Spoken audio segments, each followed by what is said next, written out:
خان صاحب نحمدہ و نصلی علی رسولہ کریم اما بعد فاعوذ باللہ من الشیطان الرجیم بسم اللہ الرحمن الرحیم۔ یہ جناب چیئرمین انتہائی اہم قرارداد ہے، اس پہ بڑی لمبی بات چیت ہو سکتی ہے، اس لیے ہو سکتی ہے کہ پاکستان افیکٹ ہی ہے۔ افغانستان میں پچھلے 39-40 سال سے جو کچھ ہو رہا ہے اس کے بہت ہی برے اثرات پاکستان کے اوپر مرتب ہوئے ہیں، اور اس اب 30-40 مطلب 20 سال ایک ہیں، 20 سال ایک ہیں، اس سے پہلے کی بھی ایک ہسٹری ہے اپنی جگہ پہ، لیکن ہمیں ہسٹری کو ڈسٹارٹ نہیں کرنا چاہیے کسی بھی قیمت پہ۔ جو ہوا ہے وہ لکھا ہوا ہے، کتابوں میں لکھا ہوا ہے۔ میں یہاں پہ کچھ کہہ کے چلا جاؤں، مثلا سراج صاحب نے کہا کہ جی نواز شریف کے دور میں عافیہ کے لیے کچھ نہیں ہوا، عمران خان کے دور میں بھی کچھ نہیں ہوا۔ یہ ایک حقیقت ہے، ہوا تو کچھ بھی نہیں ہے، بے شک انہوں نے کوشش کی ہو، لیکن پریکٹیکلی بات ان کی صحیح ہے، لیکن ایک تھوڑی سی گڑبڑ کر گئے۔ وہ 66% انہوں نے ٹھیک بات کی، 33% رہ گئی۔ وہ یہ کہ 2002 سے لے کے 2007 تک MMA بھی حکومت میں تھی، جب تازہ مسئلہ تھا۔ 70ویں ترمیم بھی تھی، بہت ساری چیزیں تھیں، 2 صوبوں میں حکومت بھی تھی، اور یہاں پہ بھی بہت سارے وزیر تھے، اور پرویز مشرف سے ان کے بڑے اچھے تعلقات تھے۔ اس وقت بھی عافیہ کے لیے کچھ نہیں ہو سکا تھا، یہ بھی ایک حقیقت ہے، اس سے کوئی انکار نہیں کر سکتا۔ باقی اس میں کوئی شبہ نہیں، میں عافیہ جی سے بات کرتا ہوں کہ عافیہ صدیقی ایک بیٹی ہے، اس ملک کی مشرق کی بیٹی ہے، اس کے ساتھ جو ظلم اور زیادتی ہوئی ہے اس کی تاریخ میں بڑی کم مثالیں ملتی ہیں۔ اور میں یہ بھی کہنا چاہتا ہوں کہ ہم آج باتیں تو کر رہے ہیں، لیکن عافیہ صدیقی کو کس دور میں، اس وقت کون کون حکومتوں میں تھا جب امریکہ کے حوالے کیا گیا تھا؟ گلشن اقبال کراچی سے وہ نکلی تھی ایک ٹیکسی میں، وہاں سے اس کو اغوا کیا گیا تھا۔ میں ملک مختصر بات کر رہا ہوں، مجھے اور بھی ڈیٹیل پتا۔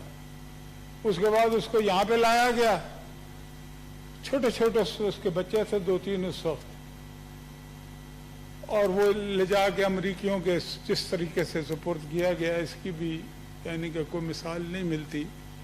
ایک عافیہ صدیقی والا دھبا جو ہے اس کو ہم شاید ساری زندگی قیامت تک دھو نہیں سکیں گے۔ ایک ملا عبدالسلام ضعیف والا دھبا بھی ہم اس لیے نہیں دھو سکیں گے کہ ہزاروں سال کی تاریخ میں کسی بھی ایلچی کو یا سفیر کو جب بھی کہیں بھیجا گیا ہے، میں یہ اس لیے کہہ رہا ہوں کہ پاکستان اس کو سفیر تسلیم کرتا تھا۔ پاکستان اور 2-3 اور ملک تھے ایسے جو طالبان کی اس وقت کی حکومت کو تسلیم کرتے تھے، ان کے باقاعدہ یہاں پہ پوری ایمبیسیاں تھیں، لیکن ملا عبدالسلام ضعیف کو جس طریقے سے اس نے اپنی کتاب میں خود لکھا ہے کہ میرے کپڑے اتار کے مجھے امریکیوں کے حوالے کیا گیا، اور انہوں نے جیسے ہی حوالے کیا اس کو مارنا شروع کر دیا۔ اس کے بعد پھر ایک لمبی چوڑی داستان ہے۔ ایمل قاسم کو بھی دیا تھا۔ ایمل قاسم جو ہے وہ سفیر تو نہیں تھا، میں تو سفیر کی بات کر رہا ہوں۔ یہ ہزاروں سے دیکھیں نا، نجاشی کے دربار میں حضور اکرم صلی اللہ علیہ وسلم نے اپنا ایلچی بھیجا، تو وہاں اس نے ذرا بات زیادہ کی، تو وہاں پہ دربار میں لوگ جو ہیں ایک دم ریئیکشن میں آ گئے، تو نجاشی نے کہا خبردار، یہ سفیر ہے، یہ میرا مہمان ہے، اس کی ذمہ داری میری ریاست کی ذمہ داری ہے۔ دیکھیں 1500 سال پہلے کے حالات کیا تھے، اور آج ہم بڑے ماڈریٹ سو کالڈ دنیا ہے جس میں ہم اس ملک کے سفیر کو حوالے کر دیتے ہیں اس کے دشمن کے، جسے ہم تسلیم کرتے ہیں۔ آپ کسی سے اختلاف کریں یا نہ کریں وہ ایک الگ بات۔ بہرحال عافیہ صدیقی جو ہے اس کے بارے میں کم از کم بات تو کرنی چاہیے۔ اس کو 19 سال کے قریب ہو گئے جیل میں، اور جس جی نہیں چاہتا ہم یہ بیان کریں کہ اس کے ساتھ وہاں پہ کیا بیت رہی ہے، یا ادھر گونٹانامو بے میں کیا باتیں بیتتی رہی، اور اس کی مختلف جو کتابیں لکھی گئی ہیں اس کے بارے میں، اس میں کیا ظلم اور جبر اس کے اوپر انہوں نے نازل نہیں کیا۔ सारी बातें जो हैं ये रिकॉर्डेड हैं। तो बहरहाल उसको, अब मोहम्मद बिन कासिम तो कोई है नहीं, और इब्न मरियम हुआ करे कोई, मेरे दुख की दवा करे कोई, या फिर वो है ना कि ये कूचे ये नीलाम घर दिलकशी के, ये लुटते हुए कारवां जिंदगी के, कहाँ हैं मुहाफिज खुदी के, सना खान तकदीस मशरिक कहाँ हैं। हम बड़े बनते हैं ना सना खान तकदीस मशरिक, और मदद चाहती है ये हवा की बेटी, यशूदा की हमजिन्स राधा की बेटी, मोहम्मद की उम्मत जुलेखा की बेटी, सना खान तकदीस मशरिक कहाँ है। तो असल तो बात ये है ना जी, असल तो बात यह है कि उसकी आवाज जो है वो तो उठाती रहे, हम भूल गए उसको। क्या कसूर है उस बेचारी का? हमें आवाज उठाती रहनी चाहिए। जिंदा लोग हैं, हमारी बेटी है वो, लेकिन हम भूल गए। बड़े बड़े दावे करते हैं, बहुत सारी बड़ी बड़ी हम बातें करते हैं, लेकिन इसके अलावा एक बात और भी जी मुशाहिद साहब, आज भी हुई है। मैं जल्दी करूंगा तो थोड़ा सा तो टाइम देते हैं। जी जी ठीक है। सबसे लंबी तकरीर करने वाला तो मैं ही हूं इस हाल में। एक बात जो यहाँ बार बार हुई, देखें रियलिटी जो है ना वो रियलिटी होती है। 2001 में जब अमेरिका ने हमला किया तो उस वक्त परवेज मुशर्रफ साहब इक़्तिदार में थे। परवेज मुशर्रफ साहब ने ये कहा कि हम सिर्फ लॉजिस्टिक सपोर्ट देंगे। मैं एग्जैक्ट उनके अल्फाज बता रहा हूं आपको, लेकिन लॉजिस्टिक के नाम पे सारे एयरपोर्ट भी उनके हवाले कर दिए, और 58,000 सॉर्टीज हुई हैं जब हमने तोड़ा बोरा बनाया और कारपेट बॉम्बिंग की, और वहां पे हजारों लोग जो हैं वो जानों से चले गए। और फिर ये कहा गया, लोगों ने कहा उस वक्त, मैं आपको बताना चाहता हूं कि पहले भी वो छोड़ के भाग गया था, जब मुजाहिदीन ने, जो आज के तालिबान ने कल के मुजाहिदीन थे, उन्होंने बड़ी मदद की थी, तो वो जैसे ही उसका मसला हल हुआ, मफाद हल हुआ, वो छोड़ के चला गया। ये बात मुझे याद है अच्छी तरह उस वक्त की गई थी। उसने कहा नहीं इस दफा नहीं करेगा। ये जो जाली तजिया निगार जो आज भी बैठे हुए होते हैं, उस वक्त भी बैठे थे, वो कहते थे कि नहीं इस दफा नहीं करेगा। वो पहले कर दिया, इस दफा हमारी बात होगी। लेकिन इस दफा जो कुछ हुआ, पहले तो इंडिया को कोई रोल नहीं था, इस दफा तो इंडिया के हवाले कर दिया उन्होंने अफगानिस्तान को, सारा रोल, उसका कोई रोल ही नहीं बनता।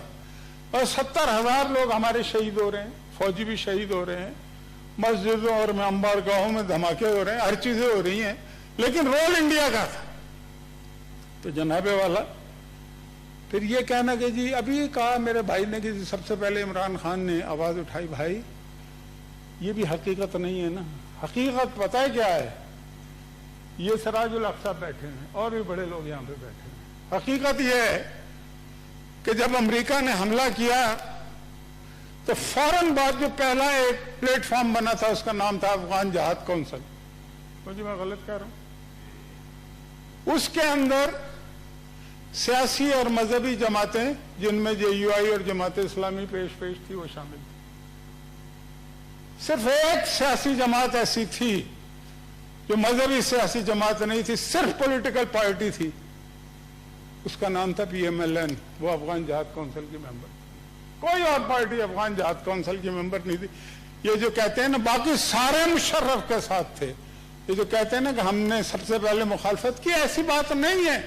मैं उन मुज़ाकरों में शरीक हुआ हूं जिसमें इमरान खान भी थे, और वो कहते थे कि ये वो मुशर्रफ के पास कोई यानी कि हमीद गुल साहब भी होते थे, अल्लाह जन्नत नसीब करे उनको, तो ये उसके पास कोई चॉइस ही नहीं थी। तो ये तो प्रैक्टिकल बात है ना, ये बात की बातें हैं। जब 2002 में आपका इलेक्शन में मामला नहीं बना और उसने मतलूबा सीटें नहीं दी, ये हकीकत है। इसको आप जो मर्जी करके बयान करते रहे, लेकिन ये किताबों में लिखी हुई है, पाकिस्तानियों ने भी लिखी है, गैर मुल्कियों ने भी लिखी है। ये हकीकत है। हकीकत मेरे और किसी और के बयान से तब्दील नहीं होती। तो मैं ये भी कहना चाहता हूं कि ये देखें, दो बुनियादी तौर पे मुतहर्रिफ ग्रुप हैं अफगानिस्तान में। मेरी राय ये है कि एक ग्रुप तो उज़्बेक और ताजिक का जो नॉर्दर्न अलायंस जिससे कहते हैं, जिसको हमारे देखें ना और भी मसाइल, सिर्फ अमेरिका का इशू नहीं है। अमेरिका की प्रॉक्सी भी लड़ते हैं लोग, सऊदी अरब से लेके ईरान तक और यूएई और पाकिस्तान और बहुत सारे अपना अपना काम दिखाते हैं, अपने अपने सियासी मकासद को हासिल करने के लिए वहाँ पे वो बहुत सारी चीज़ें करते हैं और आज भी कर रहे हैं, जिसके नतीजे में वहाँ पे दो मुताहरिफ ग्रुप बन गए, एक नॉर्दर्न अलायंस और एक तालिबान। तालिबान का मतलब पख्तून, उसमें वो पहले मुजाहिदीन थे और बाद में उसमें ज़्यादातर पख्तून यानी कि हुर्रियत पसंद थे या मुजाहिद थे या जो भी थे। पंजाबी तालिबान को बहुत जी थे। मैं ये जी मुशाहिद साहब, मैं ज़्यादातर का इसीलिए मैंने कहा, मुझे पता बैठे में जी मुशाहिद साहब, तो पंजाबी तालिबान भी थे बिल्कुल, वो बहुत थोड़े से थे, मुझे पता, थोड़ा थोड़ा हमें ही पता है ना, हमें याद है वो जरा जरा, तुम्हें याद हो के ना याद। तो असल लेकिन सवाल ये देखें, मसला ऐसे हल नहीं होता कि मुजाहिदीन आ जाए या तालिबान आ जाए या नॉर्दर्न अलायंस लाए ना, नॉर्दर्न अलायंस ने सारा कुछ हिंदुस्तान के हवाले कर दिया, इसलिए कि नॉर्दर्न अलायंस की सारी लीडरशिप ज्यादातर इंडिया में रही है, वहां पे पढ़ी लिखी है, बहुत कुछ हुआ। तालिबान इसके बरअक्स थे। तालिबान तो वो हुकूमत थी जिसको हमने तस्लीम किया था, गलत किया था या सही किया था, वो हमारी वो तस्लीम शुदा हुकूमत थी उनकी हमारी। और तालिबान के दौर में किस तरीके से, ठीक है बहुत सारी बातें हमने की, लेकिन जो बहुत सारी अच्छी बातें थी वो तो आज तक किसी ने बताई नहीं है कि जो तालिबान ने 5 साल हुकूमत चला के दिखाई है अफगानिस्तान में, वहां पे कोई चोरी नहीं होती थी, वहां पे कॉफी क्रॉप बंद हो गई थी, वहां पे हर एक की इज्जत में 14 कत्ल हुए जनाब 5 साल में। हम लोग तो बातें करते हैं जब तालिबान की हुकूमत थी, लोग यूं गड्डियां लेके अफगानी रुपयों के बैठे होते थे और छोड़ के चले जाते थे मस्जिद में नमाज पढ़ने, किसी की जरूरत नहीं थी। तो अच्छी बातें भी तो याद करनी चाहिए और उससे बताना चाहिए। और हमें कुछ अगर हासिल हुआ है तो नॉर्दर्न अलायंस से, तो लेकिन फिर भी मैं ये कहता हूं कि अफगानिस्तान का हाल ये है कि नॉर्दर्न अलायंस की और तालिबान की सुलह होनी चाहिए और उन्हें ना अमेरिका पे इन्हिसार करना चाहिए, ना किसी और मुल्क पे इन्हिसार करना चाहिए। पड़ोसियों से जो ताल्लुकात होते हैं वो होने चाहिए, क्योंकि ये मुल्क हमेशा से रहते हैं। अफगानिस्तान तो बड़ा पुराना मुल्क है, हम तो बहुत नए मुल्क हैं। तो वो उनकी रियासत को मजबूत होना चाहिए और मजबूती के लिए अमन जो है वो जरूरी है और अमन के लिए मुताहरिफ ग्रुपों में सुलह होना जरूरी है। उसके लिए हमें अभी से हम ये मतलब पॉइंट स्कोरिंग करने का कोई फायदा ही नहीं है जी, ठीक। क्योंकि अफगानिस्तान में अगर कुछ नुकसान होगा तो वो हमारे यहाँ भी नुकसान होगा। बिल्कुल, अफगानिस्तान में अमन होगा, पाकिस्तान में प्रॉस्पेरिटी आएगी, बिजनेस होगा, बहुत सारी चीजें होंगी। तो मैं यही कहना चाहता हूँ कि हमें यानी कि बहुत सोच समझ के हमें वो चीजें नहीं दोहरानी चाहिए जो पहले हो चुकी हैं, वरना फिर वो आज जो बीती है क्या कल भी वही यही बीतेगी। बैंड जीतेगा कि शायर की गजल जीतेगी, तो फिर बैंड ही जीतेगा, शायर की गजल तो पीछे रह जाएगी और अभी तक बैंड ही जीतता रहा है। तो एक दफा बैंड को शिकस्त दे के देखें और अपनी अपनी मतलब कि हमें अपनी ख्वाहिशात जो है ना उनको थोड़ा सा अपने तक महदूद रखना चाहिए। वहां पे भी इंसान बसते हैं, हमसे ज्यादा खूबसूरत लोग रहते हैं अफगानिस्तान में जी। उनके बच्चे ज्यादा खूबसूरत हैं हमारे बच्चों से, उनकी जिंदगियां भी हमारे बच्चों से ज्यादा यानी कि उनकी कीमत है। तो हमें उनके अमन का ख्याल करना चाहिए, उनकी प्रॉस्पेरिटी का ख्याल करना चाहिए उनको। लेकिन अब हमने उनको अमेरिका के हवाले 20 साल से अमेरिका दिए जा रहा थी, उन्हें आदत पड़ गई, अभी किसी ने कहा तो भाई अमेरिका को भी वहां से जाना चाहिए जी। और अफगानियों को आपस में सुलह अमन आश्ती के साथ यानी कि कोई वो जो सोशल कॉन्ट्रैक्ट है वो करना चाहिए, उसमें मदद करे, पाकिस्तान भी मदद करे, ईरान भी मदद करे, सऊदी और भी कोई मदद करना चाहता है वो करे, एक सोशल कॉन्ट्रैक्ट करें और उनको सपोर्ट करें सब दूर से। उसमें यह ना करें कि जी ये हमारा हिस्सा ही है, हमारे साथ है, वो फलां के साथ है, नहीं। ऐसे होगा तो फिर 40 साल से जो कुछ होता है वही होगा। आखिर में मैं फिर एक दफा आफिया सिद्दीकी की बात करना चाहता हूँ कि वो बड़ा ही अहम मसला है, हम भूल चुके हैं, उसको जिंदा करना चाहिए उस मसले को। और अमेरिका को और आलमी ज़मीर को मैं ये कहना चाहता हूँ। और अभी यहाँ पे बात हुई थी ना वो अभिनंदन की, मैंने सर एक बात की थी पिछली तकरीर में, तो मैंने 1-2 जगह बड़े बड़े लोगों से मुंह से सुना, मैं नाम नहीं लेना चाहता कि जी हमें नहीं पता इजरायली आया था या नहीं आया था। मैंने कोई आंखों से नहीं देखा, लेकिन मुझे ये पता है जिस दिन वो गया हमारे दोस्त मुल्क का तैयारा नूर खान एयरबेस पे आया था। मैंने रिड्स एक अखबार है यहूदियों का, इजरायलियों का, जो सबसे बड़ा उनका अखबार है, उसकी हेडलाइन लगी हुई थी। अब मुझे नहीं पता वो या तो वो आपने पढ़ा था ना, उसमें उसकी स्टोरी आई थी, उसकी वो जी जिसको हमने यहाँ से पकड़ के जी मुशाहिद साहब, तो मुझे कोई मतलब कि वो थोड़ी है कि कोई ऐसे पता लग गया था, वो चीजें सारी मौजूद हैं। और इसकी और मैं कहना क्या चाहता हूँ, अभिनंदन को छोड़ा है, आपके मसाइल हैं, हुकूमत के मसाइल हैं, छोड़ दिया, ठीक है। इजरायली को भी छोड़ दिया हमने, रख के उसको अचार डालना था, लेकिन यार उसके बदले में आफिया की बात तो हो सकती थी। क्या उसको नहीं छुड़ाया जा सकता था? उसको कब तक रखना है इन्होंने?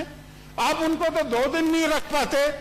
आपको एक फोन आता है, जिन्होंने छोड़ा था ना, एक मीटिंग में मैं भी इत्तेफाक से मौजूद था, मैं उसकी तफसील नहीं बताना चाहता। उन्होंने कहा था कि अमेरिका से राब्ता हुआ है और हम छोड़ रहे हैं, लोग हैरान रहे। ये ठीक है, चले भी छोड़ दिया आपने, हम कब कहते हैं कि आपने बड़ा बुरा किया, लेकिन उस मतलब ले और दे, मतलब गिव एंड टेक ही है ना दुनिया में। कोई हमारी रिश्तेदारी तो किसी से नहीं है। भाई आप 2 बंदे दे रहे हैं, आपके हमारी ये बेटी है, इसको दो हमें। किसी ने बात भी नहीं की। थैंक यू मुशाहिद साहब, थैंक यू जी। शकील को मांग रहे, शकील आफरीदी को मांग रहे, मतलब कि इस मुल्क की जिन्होंने जड़ें खोखड़ी की, अभिनंदन ने और उसने जो यहाँ पे हमारे पे हमला करने आया था ना, वो मारने आया था, उनको हमने छोड़ दिया। और जो यहाँ पे उनके एजेंट हैं वो क्या उन्हें मांग रहे हैं, लेकिन हम आफिया की बात करने को तैयार नहीं। क्यों तैयार नहीं है? उसकी रिहाई का कोई बंदोबस्त होना चाहिए। Thank you. उनके बच्चों के भी ख्वाब हैं, उसकी बूढ़ी माँ के भी ख्वाब हैं, उसकी बहन के भी ख्वाब हैं। उनको ख्वाब को ख्वाब नहीं रहना चाहिए, उनके ख्वाबों की ताबीर मिलनी चाहिए। वमा अलैना। Minister of state for parliamentary